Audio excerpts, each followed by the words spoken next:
الحمد لله وكفى وسلام على عباده الذين اصطفى أما بعد فأعوذ بالله من الشيطان الرجيم بسم الله الرحمن الرحيم ألف لام ميم ذلك الكتاب لا ريب فيه هدى للمتقين بارك الله لنا ولكم في القرآن العظيم ونفعنا وإياكم بالآيات والذكر الحكيم درود الشريف পড়ি اللهم صل على محمد وعلى آل محمد كما صليت على إبراهيم وعلى آل إبراهيم إنك حميد مجيد اللهم بارك على محمد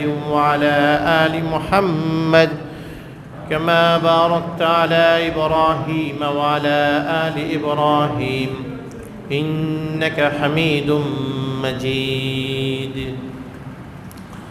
আজকের এই জুমা পূর্ব বয়ানের মজলিসে সমবেত মুসল্লিয়ানে কেরাম, সম্মানিত মুরব্বী সাহেবান, আল্লাহ রাব্বুল আলামিনের আলী শান দরবারে অসংখ্য অগণিত শুকরিয়া জ্ঞাপন করছি, যিনি আমাদেরকে জুমার নামাজ আদায় করার জন্য আল্লাহর ঘর মসজিদে আসার বসার তৌফিক দান করেছেন। আল্লাহর এই নিয়ামতের শুকরিয়া আদায়ের লক্ষ্যে অন্তরের অন্তঃস্থল থেকে একবার কালিমাতুশ শুকর আদায় করি, আলহামদুলিল্লাহ।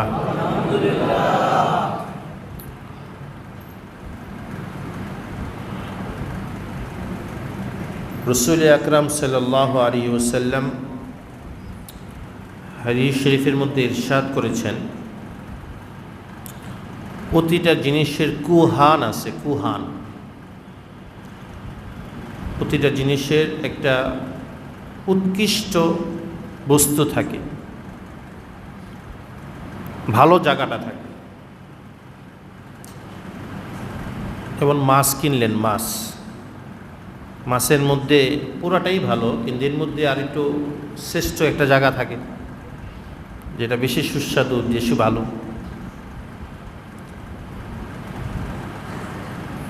প্রতিটা জিনিসের মধ্যে কিছু শ্রেষ্ঠ জায়গা থাকে, উমদা, আফজল, বেহতর কিছু অংশ থাকে। কোরআনে কারীমের বেহতর অংশ হলো সূরা বাকারা। কারণ কোরআনে কারীমের সূরা বাকারার মধ্যে আল্লাহ তাআলা আয়াতুল কুরসি দিয়েছেন, আর এই আয়াতুল কুরসি পুরা কোরআনের যত আয়াত আছে সবচেয়ে দামি আয়াত। সুবহানাল্লাহ। যেহেতু সবচেয়ে দামি আয়াতটা সূরা বাকারার মধ্যে আছে, এই জন্য রাসূল আকরাম সাল্লাল্লাহু আলাইহি ওয়াসাল্লাম বলেছেন যে সূরা বাকারা হলো কোরআনের কুহান, কোরআনের উৎকৃষ্ট জায়গা।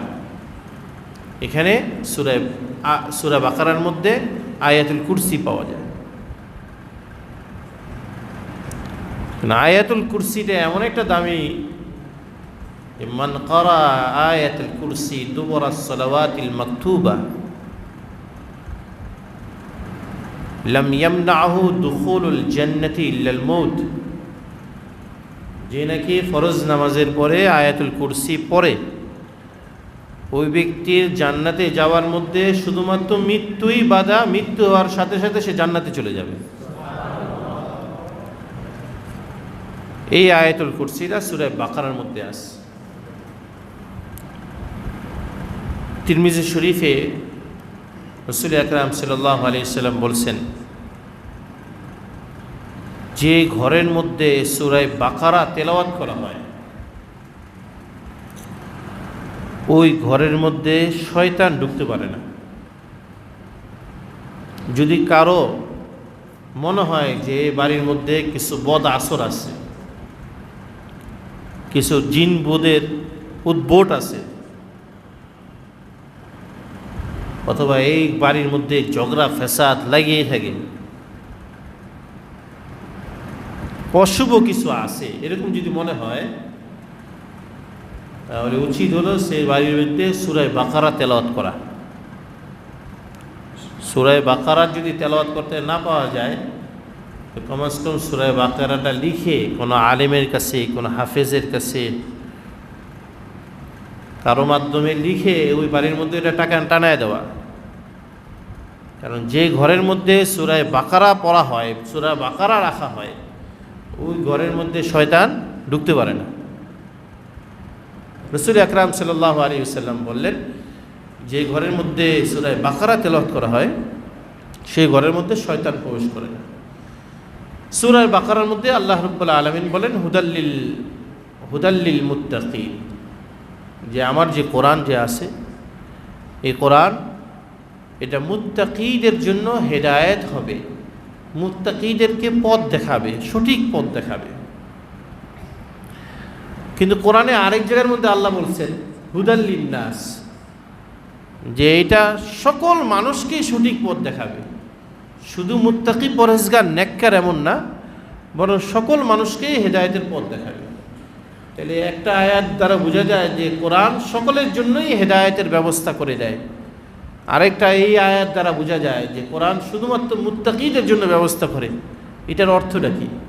হযরত মুফতি সাঈদ আহমদ পালনপুরি রহমতুল্লাহি আলাইহি তাফসীরে হিদায়াতুল কোরআনের মধ্যে লিখতেছেন, তিনি বলেন যে আসলে মুত্তাকি শব্দের মূল অর্থটা হলো নেককার নয়।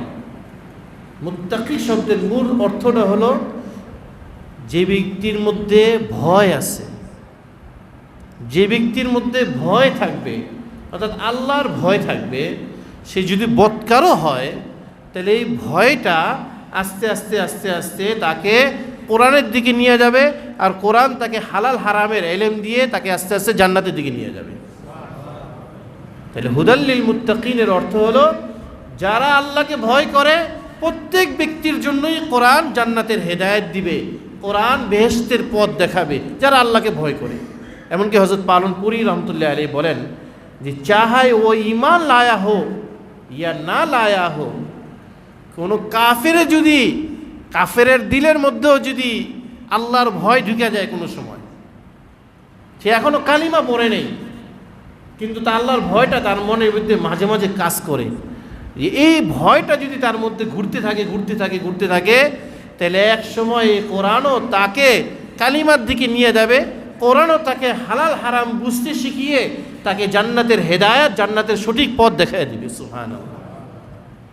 তাহলে হুদাল্লিল মুত্তাকিনের খোলাসা অর্থ এটা দাঁড়ালো যে ব্যক্তি আল্লাহকে ভয় করবে, চাই সে মুসলমান হোক, কাফের হোক, চাই সে মুসলমান হয়ে বদকার হোক, তথাপি আল্লাহর ভয় দিলের মধ্যে স্থান যারা করতে পারে, যারা এত বেপরোয়া না, মাঝে মাঝে তারা যতই খারাপ হোক, তাদের কর্মকাণ্ড, তাদের আচরণ যতই খারাপ হোক, কিন্তু তাদের মনের ভিতরে মাঝে মাঝে আল্লাহর ভয়টা উকি মারে, এই উকি মারার যদি তাদের মধ্যে কন্টিনিউ থাকে, মাঝে মাঝে আসে, তাহলে এই পর্যায়েটাই তাকে আল্লাহ রাব্বুল আলামিন হেদায়েতের পথ দেওয়ার জন্য যথেষ্ট।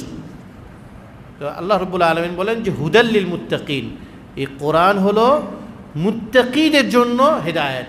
মুত্তাকি মানে যে ব্যক্তির মধ্যে আল্লাহর ভয় থাকবে, চাই সে হিন্দু হোক, চাই সে খ্রিস্টান হোক, চাই সে বদকার মুমিন মুসলমান হোক, যদি তার ভিতরে আল্লাহর ভয় থাকে তাহলে হুদাল্লিল মুত্তাকিন, এই ভয়কারী ব্যক্তিদের জন্য এই কোরআন তাকে হেদায়েতের পথ দেখায় দিবে। সুবহানাল্লাহ, হেদায়েতের পথ দেখায় দিবে। এই একটা ব্যাখ্যা হযরত পালনপুরি রহমতুল্লাহি আলাইহি আরেকটা ব্যাখ্যা লিখছেন। উনি বলছেন যে মুত্তাকিদের আরেকটা ব্যাখ্যা হলো মুত্তাকি মানে যে নাকি বিরত থাকে মানে গুনাহ থেকে বিরত থাকে, শিরিক থেকে বিরত থাকে এবং নেকের কাজ করে। এই যে এদেরকে আমরা সমাজে বলি মুত্তাকি পরেজগার। লোকটা মুত্তাকি পরেজগার মানে গুনাহ থেকে বেঁচে থাকে, পরেজগার মানুষ, গুনাহ থেকে বেঁচে থাকে। তা আল্লাহ রাব্বুল আলামিন যত মুত্তাকি পরেজগার ব্যক্তি হয় তার জন্য এই কোরআন হেদায়েত হিসাবে নাজিল করছেন, হুদাল্লিল মুত্তাকিন।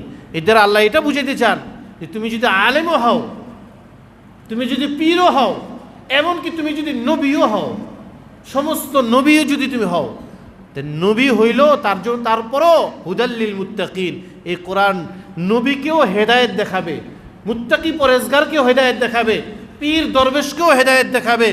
এই কোরআনের হেদায়েত থেকে কোনো মানুষ মুক্ত নাই। এটাই কোরআনের মুজিজা। আল্লাহু আকবার। কোরআনের মুজিজা এটাই যে কোরআনের হেদায়েত থেকে কোনো মানুষ মুক্ত নাই। নবুয়ত পাওয়ার পরও নবীরা কোরআনের হেদায়েতের মুখাপেক্ষী, রিসালাতের পাওয়ার পরও রসুলরা কোরআনের হেদায়েতের মুখাপেক্ষী। এই জন্য আল্লাহ রাব্বুল আলামিন বলেন হুদাল্লিল মুত্তাকিন, এটা মুত্তাকি পরেজগার যে যত উন্নত হোক না কেন তারপরও তার জন্য এই কোরআন হেদায়েতের ব্যবস্থা করবে, কোরআন তার জন্য হেদায়েতের ব্যবস্থা করবে। এটা উদাহরণটা বুঝেন, উদাহরণটা হলো নবী হওয়ার পরও তারপরও তার হেদায়েত দরকার, কোরআনের হেদায়েত দরকার। কেন? এই শহরে, এই যে ঢাকার শহরে, অভিজাত শহরে, বিভিন্ন শহরে আমরা যারা বাসিন্দা, শহরের বাসিন্দা, আমরাও এই শহরে বিভিন্ন জায়গায় ঘুরতে হলে আমাদের গাইড লাগে, গাইড বুক লাগে, আমাদেরও ম্যাপ লাগে, আমাদের লোক লাগে। ওই লোক দিকে বুঝতে হয় কোন লাইনে কোন গলিতে ঢুকতে হবে, কোন কত নম্বর সেক্টরে ঢুকতে হয়, কত নম্বর গলিতে ঢুকতে হয়। অথচ আমাদের জন্মস্থান এখানে, আমরা এই দেশের মানুষ, অথচ এই দেশের মানুষ হওয়া সত্ত্বেও এখানে ঘুরতে হয়। আমেরিকাতে যে জন্মগ্রহণ করছে সে তার নিজস্ব শহরে ঘোরাফেরা করতে হলো, তারও গাইড বুক লাগে, তারও ম্যাপ লাগে, তারও সঙ্গী লাগে। ঘোরাফেরা করতে হলে তার পথঘাট শিখতে হয়।